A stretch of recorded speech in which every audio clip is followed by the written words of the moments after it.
A struggling black widow rides through scorching dust when gunshots crack the air. Two trembling twin girls cower behind rocks as a giant cowboy advances with his rifle raised.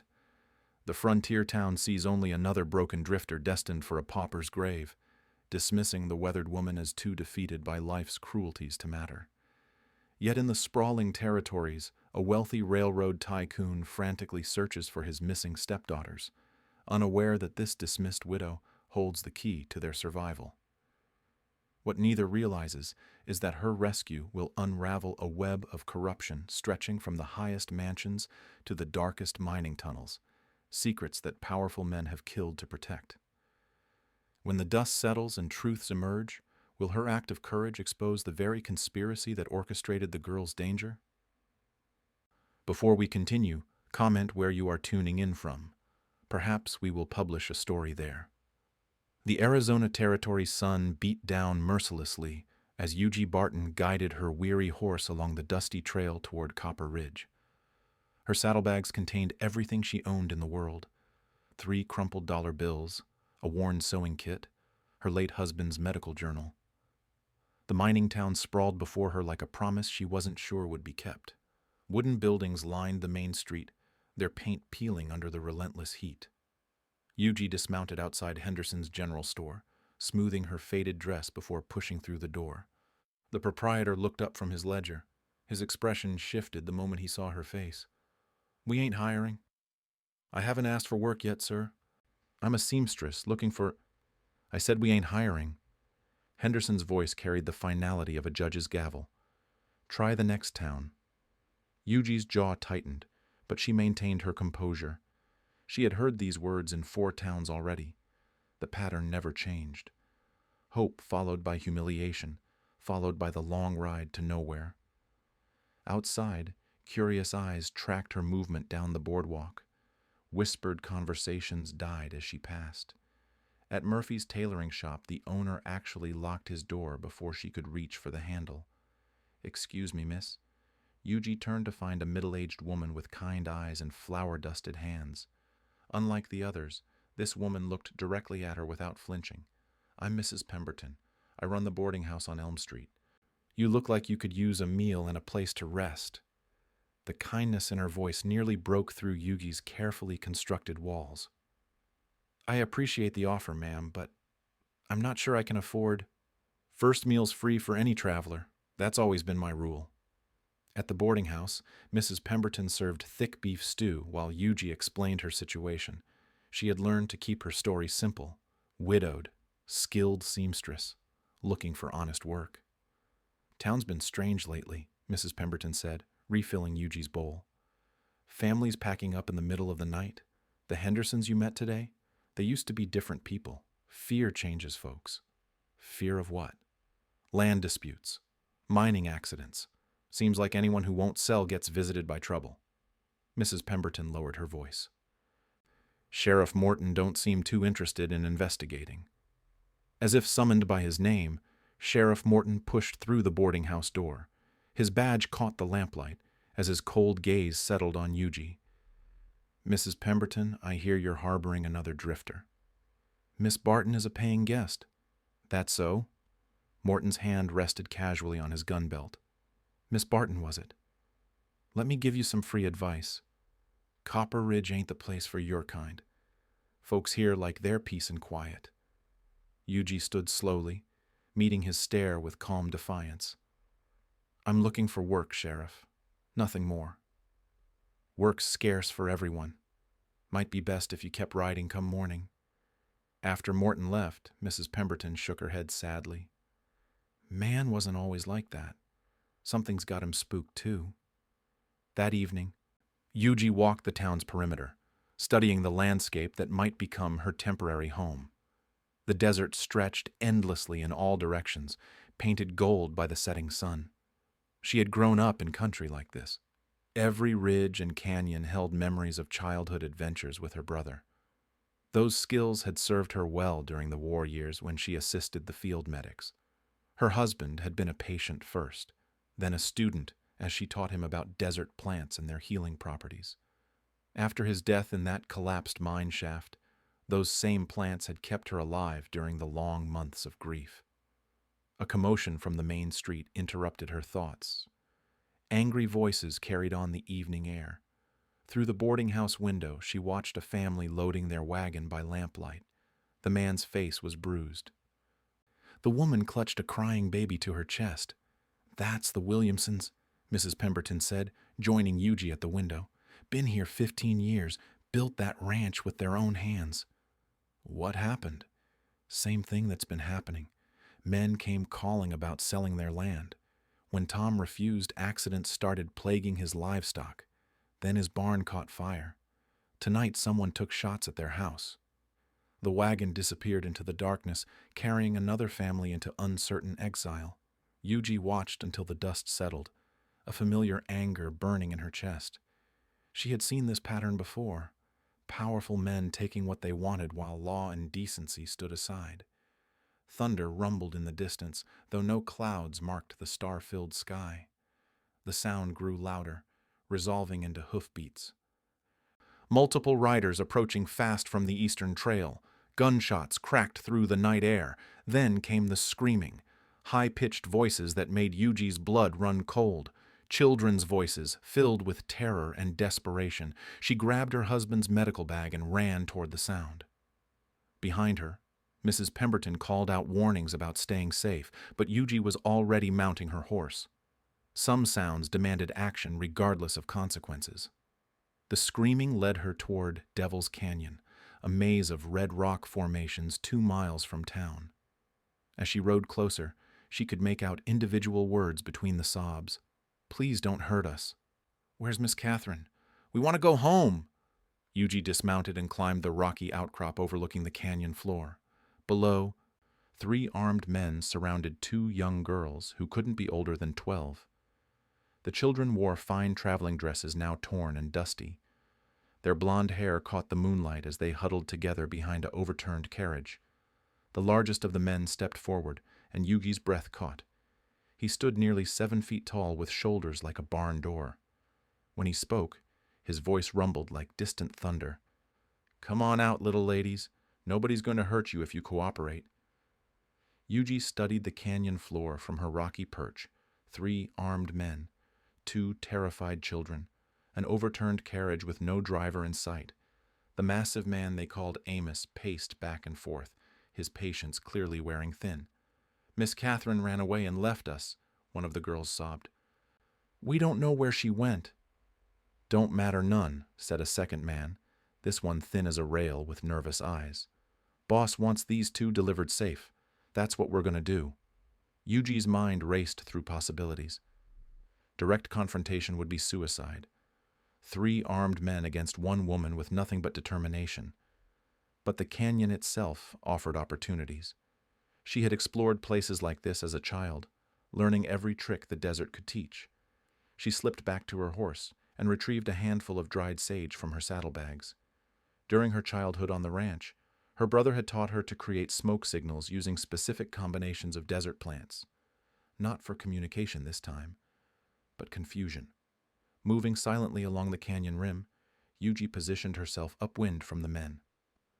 She struck a match and lit the sage bundle, then added strips of bark that would create thick, acrid smoke. Within moments, gray clouds began billowing down into the canyon. "What in blazes is that smell?" The thin man coughed and waved his hand in front of his face. Amos squinted up at the canyon walls. "Something's burning up there. Probably just lightning struck a tree." The smoke thickened. Yugi knew from experience that sage smoke would sting their eyes and make breathing difficult without causing permanent harm. While the men struggled with the sudden haze, she moved to her next position. Her late husband had told her stories from his cavalry days about using animal calls to communicate across enemy lines. Yuji had learned those calls during their long evenings together, practicing until she could mimic a dozen different creatures perfectly. She cupped her hands around her mouth and released the haunting cry of a mountain lion. The sound echoed off the canyon walls, seeming to come from multiple directions at once. The horses tied near the overturned carriage whinnied nervously. One reared up, pulling against its tether. Animals always knew when predators were near, even fake ones. "Easy there," the third man called, moving toward the horses. As he passed close to the canyon wall, Yugi dropped a fist-sized stone that clattered down the rocks behind him. He spun around, gun drawn. Someone's up there. Course someone's up there, Amos growled through the smoke. Question is who and how many. Yugi used their confusion to circle around to a new position. From her medical bag, she pulled out a small pouch of ground peppers that she normally used to treat congestion. Mixed with dust and thrown into the air, it would create an even more potent irritant. She scattered the pepper mixture from above, letting the wind carry it down to where the men stood. Within seconds, they were coughing violently, tears streaming from their eyes. Can't see nothing in this mess, the thin man wheezed. Maybe we should get out of here and come back tomorrow. Boss ain't gonna like that, Amos replied, but his voice carried uncertainty now. The horses had worked themselves into a panic. One broke free from its tether and bolted out of the canyon, its rider's saddle and supplies still strapped to its back. The other two animals pulled and kicked, making it impossible for the men to mount up quickly. Yuji knew this was her moment. She had created chaos, but the children were still trapped. Time to use the most dangerous part of her plan. She picked up a handful of small rocks and began pelting them down on the men from different positions, moving quickly between throws to make it seem like multiple attackers. Each stone was aimed carefully to startle rather than injure. "We're surrounded," the nervous man shouted. "Could be a whole war party up there." "Shut up and think," Amos commanded, but even his voice showed strain now. Between the smoke, the pepper dust, and the phantom attackers, the men's formation had completely broken down. They stood back to back in the center of the canyon, guns pointed in all directions, unable to see clearly or coordinate their movements. This was when Yugi's childhood in the desert proved most valuable. She knew that flash floods carved dozens of narrow passages through canyon systems like this one. Passages too small for grown men but perfect for children and those who knew where to look. She whistled softly, a sound like a desert quail calling to its young. The girls looked up toward the sound, and Yuji caught their attention with a gentle wave from her position on the rocks. Clara, the braver of the two twins, understood immediately. She grabbed her sister's hand and pulled her toward the canyon wall where Yuji pointed. There, hidden behind a fallen boulder, was the entrance to a narrow passage that led up and out of the canyon. "Where'd they go?" the thin man shouted as the girls disappeared from view. Yuji continued her barrage of stones and smoke, keeping the men distracted while the children made their escape. Her movements were calculated and precise, each action designed to maintain the illusion of multiple attackers while giving the girls time to reach safety. When she was certain the twins had made it to the top of the canyon, Yuji began her own retreat. She scattered the remains of her sage bundle to let the smoke dissipate naturally, then slipped away into the darkness as quietly as she had arrived. The men would eventually figure out they had been outmaneuvered by a single opponent. But by then, she and the children would be long gone. Yuji found the girls huddled together beside a cluster of desert rocks, their fine dresses torn and dusty. Clara cradled her injured ankle, while Corinne sobbed quietly into her sister's shoulder. Both children stared at Yuji with a mixture of fear and desperate hope. "Are you hurt anywhere else?" Yuji knelt beside them, her voice gentle but efficient. Clara shook her head. "Just my ankle. I twisted it climbing out of the canyon." Yuji examined the swelling with practiced hands. Her husband's medical journal had taught her to distinguish between sprains and breaks. This was a sprain, painful but manageable. She pulled strips of cloth from her saddlebag and created a makeshift wrap using techniques learned during her years assisting field medics. "What happened to your governess?" "Miss Catherine screamed when the men came," Corinne whispered. "She told us to run and hide. Then we heard a gunshot, and she was gone." The children's expensive jewelry caught the moonlight. Pearl earrings, gold lockets. Yuji had seen wealthy families before, but these girls carried more value in their accessories than most people earned in a year. Their traveling trunk, thrown from the overturned carriage, revealed silk undergarments and hand-tailored boots. "We were going to meet Papa in Copper Ridge," Clara explained as Yuji helped her to her feet. "He's been away on business, but he sent for us to come from San Francisco." Your papa have a name?" The girls exchanged glances. Even in their terror, they had been taught caution about revealing family information to strangers. "He owns the railroad that comes through here," Corinne finally said. "And some of the mines, too." Yuji's estimation of their family's wealth doubled. Railroad owners in the Arizona Territory were among the most powerful men in the West. This rescue had just become significantly more complicated. The ride back to Copper Ridge took 2 hours through winding desert trails. Yuji led her horse while Clara rode, and Corinne walked beside them. The girls had overcome their initial prejudice once they realized this strange woman was their salvation. They peppered her with questions about her knowledge of desert plants and survival techniques. "How did you know about that passage through the rocks? Used to explore places like that when I was your age. The desert teaches you things if you pay attention." As they approached the town's outskirts, Clara grabbed Yuji's arm. "Those men might come looking for us. You could be in danger for helping us." "Already been in danger my whole life. This ain't much different." Mrs. Pemberton met them at the boarding house door, her eyes wide with shock at the sight of the bedraggled children. She ushered them inside without questions, immediately setting to work preparing food and drawing baths. "Telegraph office opens at dawn," she told Yuji quietly. "We should send word to their family." "Already planning on it." The girls slept fitfully in the spare room while Yuji sat by the window, watching the street for signs of pursuit. Her mind turned over the evening's events, searching for details that didn't fit. Why had the governess disappeared so completely? Why were 3 grown men unable to handle 2 children without backup? Dawn brought answers in the most unexpected way. The telegraph operator's eyes went wide when he read the message Yuji dictated. Her words were simple enough. 2 girls safe in Copper Ridge. Send instructions for return to family. "Miss, do you know who you're telegraphing?" "Their papa, like they asked. Jasper Alcott owns half the territory, the railroad, 3 mining operations, more land than some entire counties back east." The operator's voice dropped to an awed whisper. "Word is he's offering a $5,000 reward for those girls." Yugi's world tilted on its axis. $5,000. More money than she had ever imagined holding. More than enough to buy a house, start a business, secure her future for decades to come. The return telegram arrived within an hour. Jasper Alcott was departing immediately with an escort. He would reach Copper Ridge by evening. The reward would be paid in full upon his daughter's safe return. News traveled fast in a small town. By noon, every person in Copper Ridge knew about the reward. The same shopkeepers who had refused to serve Yuji suddenly appeared at the boarding house with gifts and offers of assistance. "Always knew you were special," Henderson declared, presenting a basket of expensive provisions. "A woman of your obvious quality deserves our respect." Sheriff Morton arrived with an entirely different attitude, his hat in his hands and apologies on his lips. "Didn't realize you were here on such important business, Miss Barton. Anything you need, just ask." Yuji watched this transformation with growing unease. Their sudden change had nothing to do with recognizing her worth as a person.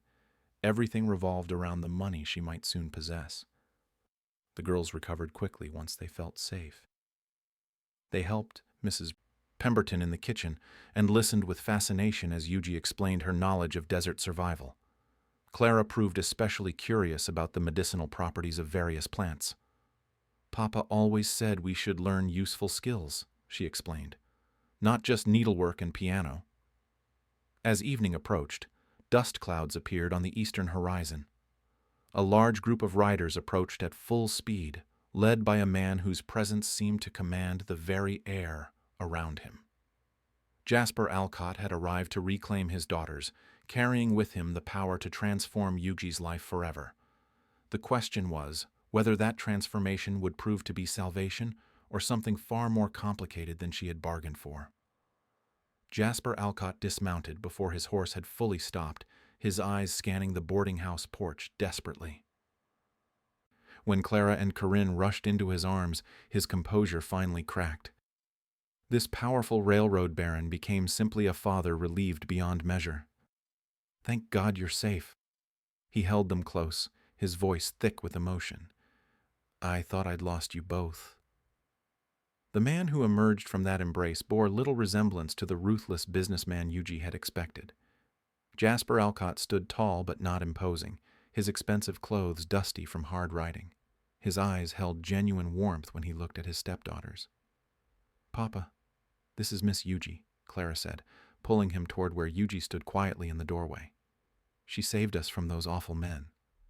Jasper studied Yugi with the intensity of someone accustomed to reading people quickly. Whatever he saw there must have satisfied him, because he extended his hand without hesitation.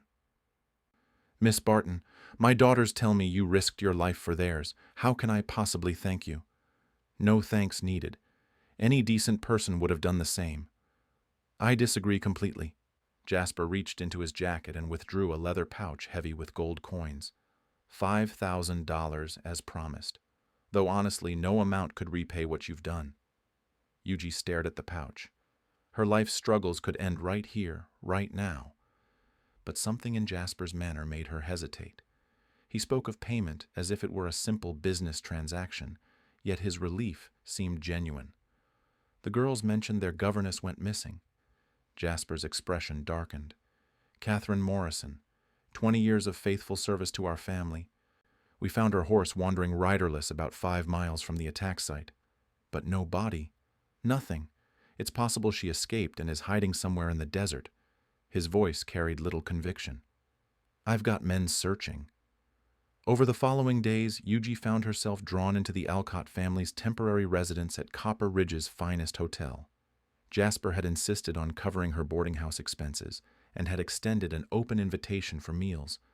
The girls refused to let their rescuer disappear from their lives.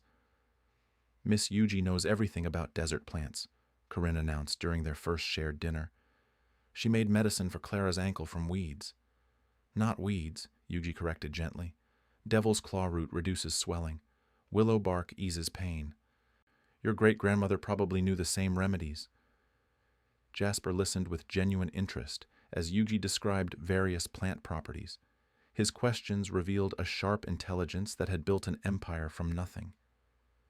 Yet something troubled him. His attention occasionally drifted during conversations, and his business associates whispered urgently in his ear at odd moments. "Papa, why don't we ask Miss Yuji to come home with us?" Clara suggested one evening. "She could teach us more about medicine and survival." "That's a wonderful idea, but Miss Barton has her own life to consider." Yuji found herself genuinely tempted. The girls had grown dear to her, and Jasper treated her with a respect she had rarely experienced. But questions nagged at her about the attack itself. She returned to Devil's Canyon 3 days later, using her knowledge of tracking to examine the scene more carefully. The story told by the evidence didn't match the girls' account in several troubling ways. The overturned carriage had been positioned too perfectly. Real accidents left debris scattered randomly, but this wreckage formed an almost deliberate barrier. The governess's horse had been found with its saddle intact and supplies untouched. A woman fleeing for her life wouldn't have taken time to secure her belongings properly. Most disturbing were the hoofprints she found on the canyon rim. Someone had been watching the attack from above, just as she had been. But these prints were older, made before her arrival. Back in town, Yugi began paying closer attention to conversations around her. Mrs. Pemberton proved a valuable source of information about recent changes in Copper Ridge. "Family's been leaving for months now," she confirmed privately. "Always the same pattern. First comes an offer to buy their land, then accidents start happening, livestock poisoned, barns catching fire. Finally, armed men show up with final offers. What kind of accidents? The kind that don't leave much room for argument.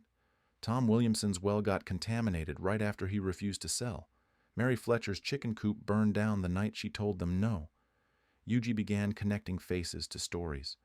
Several of the displaced families she had glimpsed matched descriptions of the bandits who had attacked the girls. Desperate people driven from their homes might resort to kidnapping for ransom. But that theory fell apart when she learned about the reward. $5,000 was more than most of these families had ever seen. If desperate locals were behind the kidnapping, why hadn't they negotiated for the ransom instead of simply grabbing the girls? The answer came from an unexpected source. While helping Mrs. Pemberton hang laundry, Yuji overheard two cowboys discussing recent events at the saloon. Heard tell Catherine Morrison ain't dead at all. Jake saw her getting on the eastbound train in Tucson. That right? Thought she got killed in that attack. Nope. Word is she had herself a nice chat with some fancy gentleman before she left town. Came away with a fat envelope, too. Yugi's blood ran cold. If the governess was alive and had been paid off, then the attack had been orchestrated by someone with significant resources, someone who wanted the girls taken, but not permanently harmed. That evening, she watched Jasper more carefully during dinner. His business associates hovered nearby, speaking in low voices about land acquisitions and mineral rights. One name kept appearing in their conversations: Samuel Bridgerton.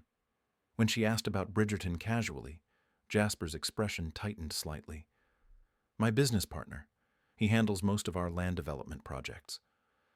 Seems like a busy man. Very busy.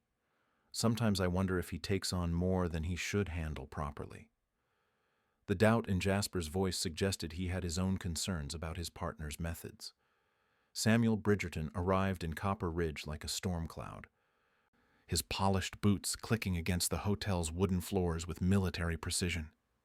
Everything about him spoke of wealth and control, from his tailored suit to the way lesser men stepped aside when he passed. Yuji watched from the hotel dining room as he embraced Jasper with practiced warmth, but his eyes remained cold, calculating.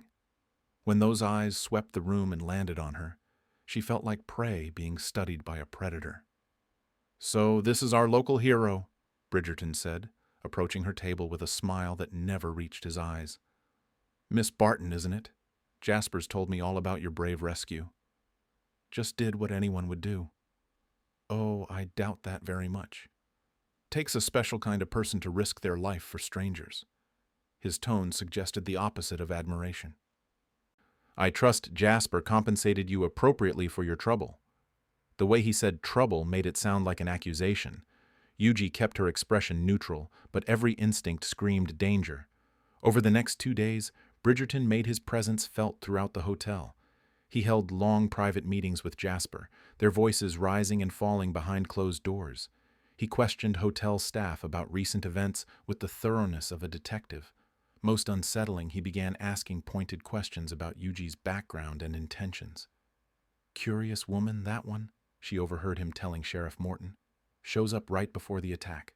Happens to be in exactly the right place to play hero. Makes a person wonder about coincidences." Yuji realized Bridgerton was methodically building a case against her. But for what purpose?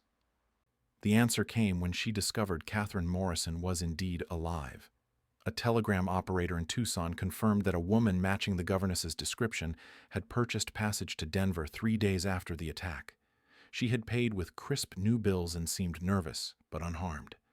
Armed with this information, Yuji confronted the inconsistencies more directly.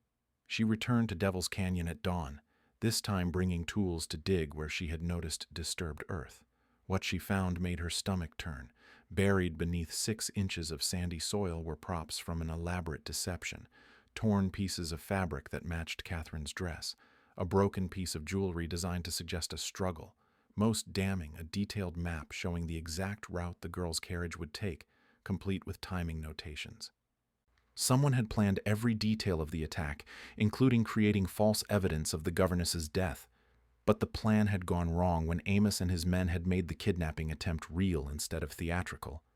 That evening, Yuji presented her evidence to Jasper in his hotel suite. The girls were safely tucked away in an adjoining room, practicing their penmanship under Mrs. Pemberton's supervision. "This suggests the attack was staged," she said quietly, laying out the fabric scraps and map. "Catherine wasn't killed. She was paid to disappear." Jasper studied the evidence with growing alarm. "But why would someone stage an attack on my daughters? Think about it. Who benefits if you believe your family is in constant danger?" Understanding dawned slowly in his eyes.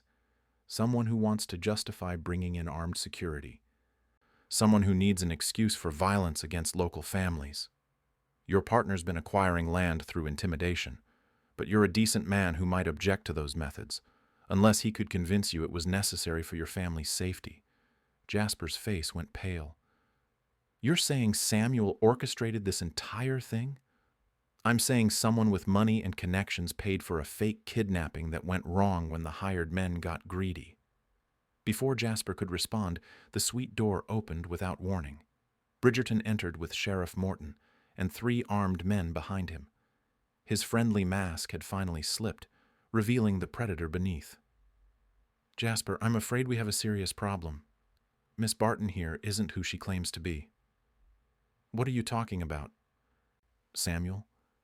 She's been manipulating you from the beginning, working with the kidnappers to stage a rescue so she could worm her way into your family's trust. Bridgerton's voice carried absolute conviction. Sheriff Morton has evidence linking her to the attack. Morton stepped forward reluctantly, holding a piece of paper. Found this in her room. Letter from someone named Amos, thanking her for inside information about your daughter's travel plans. Yuji stared at the forged document. The handwriting was crude but convincing enough to fool someone who wanted to believe it. That's not mine, and you know it. Course you deny it, Bridgerton said smoothly. But the evidence is clear. You've been playing a long game, haven't you? Gain Jasper's trust, get close to his children, then what? Another kidnapping attempt where the ransom actually gets paid this time? Clara and Corinne had heard the raised voices and crept to the doorway. Their faces showed confusion and growing fear as they watched the adults argue about their beloved Miss Yuji.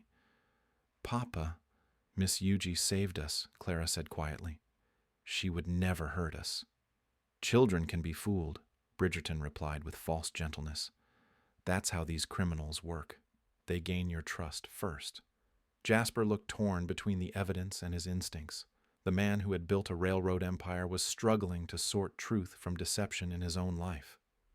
Jasper, Yugi said calmly, ask yourself who benefits from my arrest.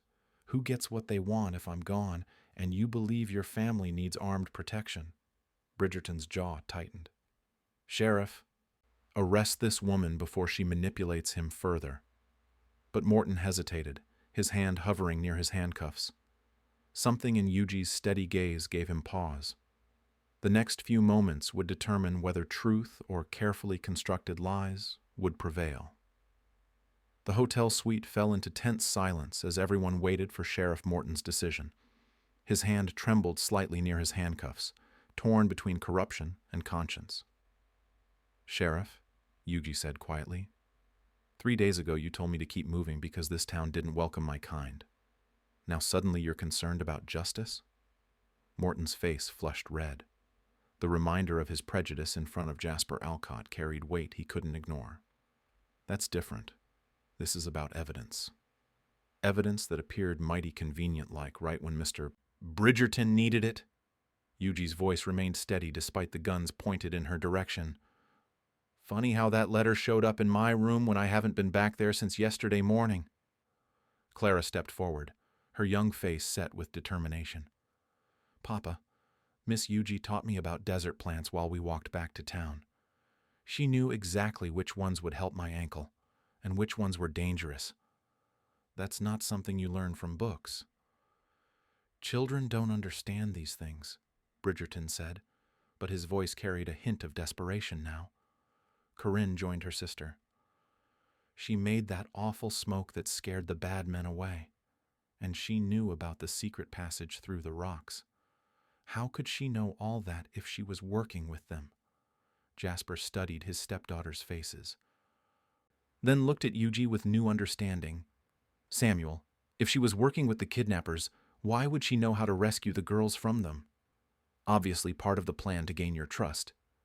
Then why didn't the kidnappers just let her walk away with them? Why fight back at all? Bridgerton's carefully constructed story began crumbling under simple logic. His eyes darted toward the door, calculating distances and escape routes. Mrs. Pemberton appeared in the doorway, slightly out of breath from climbing the hotel stairs. In her hands, she carried a canvas bag filled with papers. Mr. Alcott, I think you need to see these. Found them hidden in the old stagecoach station where those displaced families were camping. She dumped the contents onto the hotel room table. Maps, payment schedules, and correspondence scattered across the surface. One name appeared on every document: Samuel Bridgerton. These show payments to Amos Hawks and his men for intimidating families, Mrs. Pemberton explained. Dates going back 6 months. And there's something else. She pulled out a crumpled telegram addressed to Bridgerton.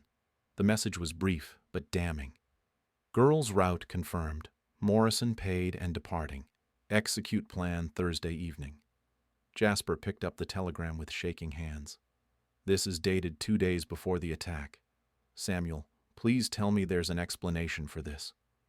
Bridgerton's mask finally fell completely. The charming businessman vanished, replaced by a cornered predator. You always were too soft, Jasper. Those families were sitting on the richest mineral deposits in the territory. Someone had to have the backbone to claim what we needed. By terrorizing innocent people? By doing what was necessary for our railroad's expansion. Your daughters were never supposed to be in real danger. It was meant to be theater, designed to show you that we needed private security forces to protect our interests. Sheriff Morton slowly backed away from Bridgerton, his hand now resting on his own gun. The corrupt lawman had finally found a line he wouldn't cross. You're saying you staged an attack on children for a business deal. I'm saying I tried to open Jasper's eyes to reality. But then our hired actors got greedy and tried to turn fake kidnapping into real ransom demands. Bridgerton's voice rose with frustrated anger. Everything would have worked perfectly if this interfering woman hadn't gotten involved. Yuji felt a cold satisfaction as the truth finally emerged. So you tried to frame me to get me out of the way. You were a complication I hadn't planned for. Heavy footsteps echoed in the hotel corridor outside. Federal Marshal William Hayes entered with 3 deputies, their badges glinting in the lamplight. Mrs. Pemberton sent word we might be needed here, Hayes announced. Seems we arrived just in time. Yuji had secretly contacted the federal authorities 2 days earlier, knowing local law enforcement couldn't be trusted. The marshals had been investigating reports of organized intimidation throughout the territory. Samuel Bridgerton, you're under arrest for conspiracy, extortion, and child endangerment. Bridgerton made no attempt to resist as the handcuffs clicked around his wrists. His empire of corruption had collapsed in a matter of minutes. What about Amos and his men? Marshal Hayes asked. Already in custody, another deputy reported. Found them at a camp 20 miles south. Seem real eager to cooperate once they learned their employer wasn't coming to pay them. Over the following weeks, Copper Ridge transformed completely. Families who had been driven away returned to reclaim their land. Jasper dissolved his partnership with Bridgerton and implemented fair compensation for all previous land acquisitions. Sheriff Morton resigned in disgrace, replaced by one of Marshal Hayes's recommended men who believed in justice regardless of a person's color or social standing. Yuji accepted Jasper's offer to tutor his daughters, but on her own terms. She established a school in Copper Ridge that welcomed children from all backgrounds, teaching both academic subjects and practical survival skills. The $5,000 reward became seed money for the school's expansion and supplies for displaced families returning to rebuild their lives. 6 months later, Yuji stood in her classroom watching Clara help a young Mexican boy with his reading while Corinne taught a group of girls about desert plant identification. Outside the window, Copper Ridge bustled with honest commerce and genuine community spirit. New travelers arriving in town now found welcome instead of suspicion. The woman who had once been dismissed as another broken drifter had become the heart of a community, transformed by courage, wisdom, and the simple act of doing what was right regardless of personal cost.